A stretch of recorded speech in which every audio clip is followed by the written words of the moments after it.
ऐसा कोई अच्छा कार्य करूं जिससे कि सारी प्रजा मेरी हो जाए। ऐसा क्या करूं?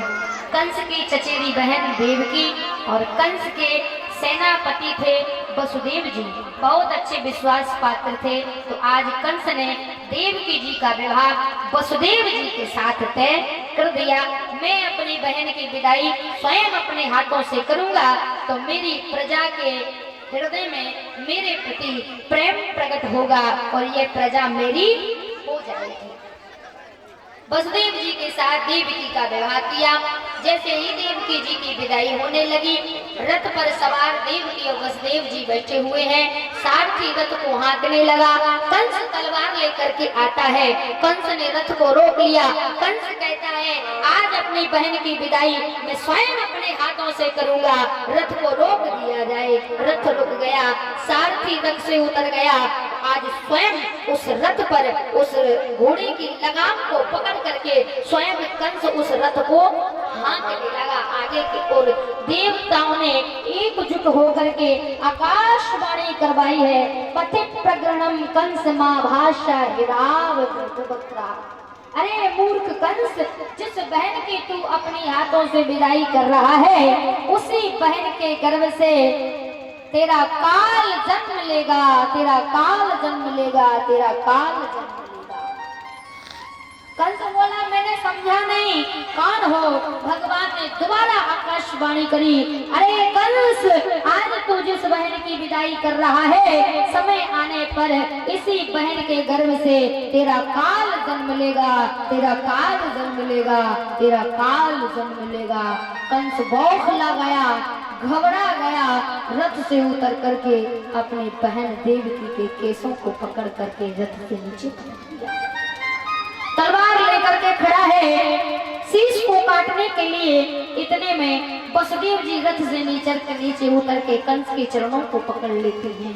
महाराज कंस, आपकी बहन थी ये, लेकिन अब ये मेरी पत्नी है और अभी मैंने अग्नि को साक्षी मान करके इसके साथ 5 वचन किए हैं कि जब तक मैं इस संसार में इसके साथ रहूंगा, जब जब इस पर आपत्ति विपत्ति आएगी तब तक मैं इसका साथ दूंगा। आप मेरी पत्नी को ऐसे नहीं मार सकते। आकाशवाणी हुई है कि इसके गर्भ से मेरा काल, तुम्हारा काल जन्म लेगा।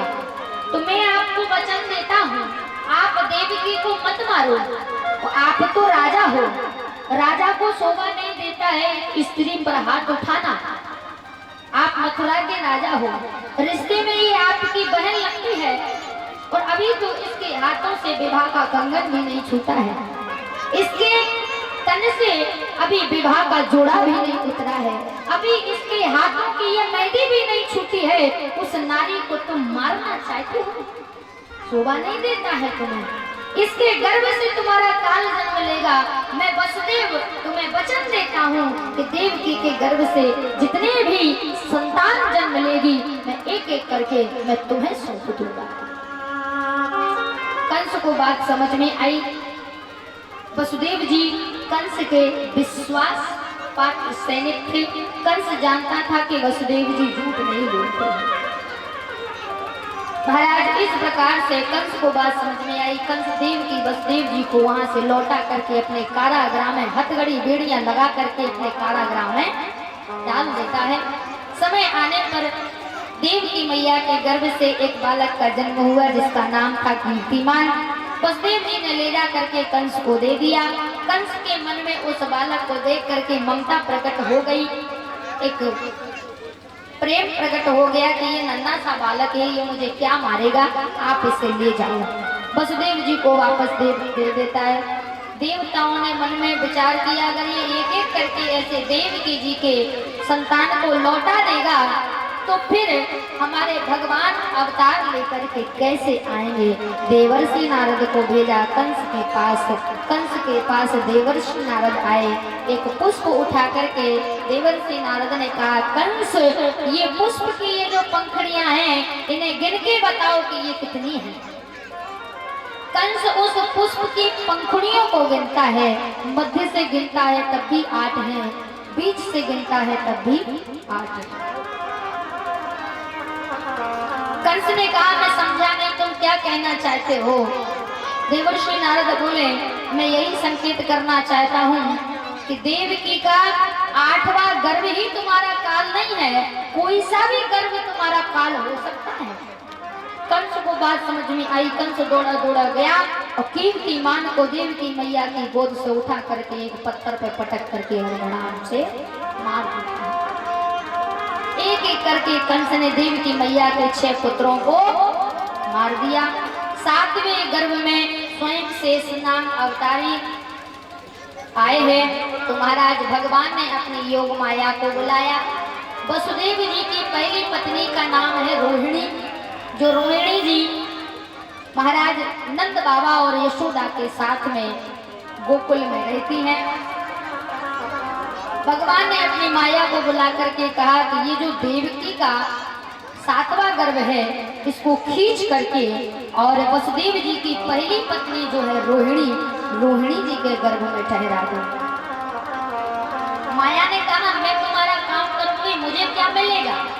भगवान ने कहा मैं तुम्हें वचन देता हूँ, कलयुग में शिव जी की एक रात्रि है, लेकिन आदि शक्ति की भगवान की माया की जो नवरात्रि आती है, साल में 4 बार नवरात्रि आती है, मैं तुम्हें 36 रात्रि देता हूँ। 36 रात्रियों में तुम्हें पूजा जाएगा।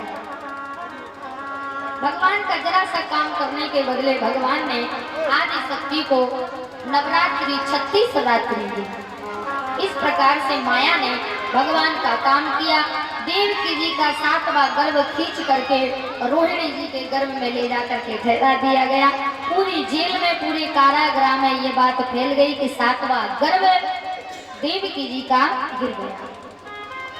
8वें गर्भ में स्वयं महाराज परम ब्रह्म परमात्मा सबके स्वामी पालनहार क्षीर सागर समुद्र में विराजे हुए श्री हरि नारायण के अवतार में स्वयं हमारे बाल कृष्ण भगवान आते हैं।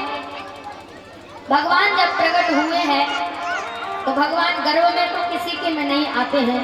जब भगवान कारागृह में, महाराज कारागृह में क्या है, अंधेरा पड़ा है, पूरे में अंधेरा ही अंधेरा है, उजाला नहीं है।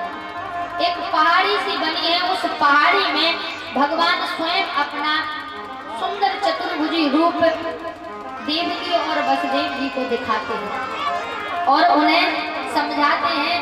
देवकी और वसुदेव जी को देखो, हल्ला मत करना, बिल्कुल भी अपने अपने जगह पे बैठे रहना। ये बच्चों को संभाल के रखना। झांकी तैयार हो तो झांकी को मंदिर में ले आए।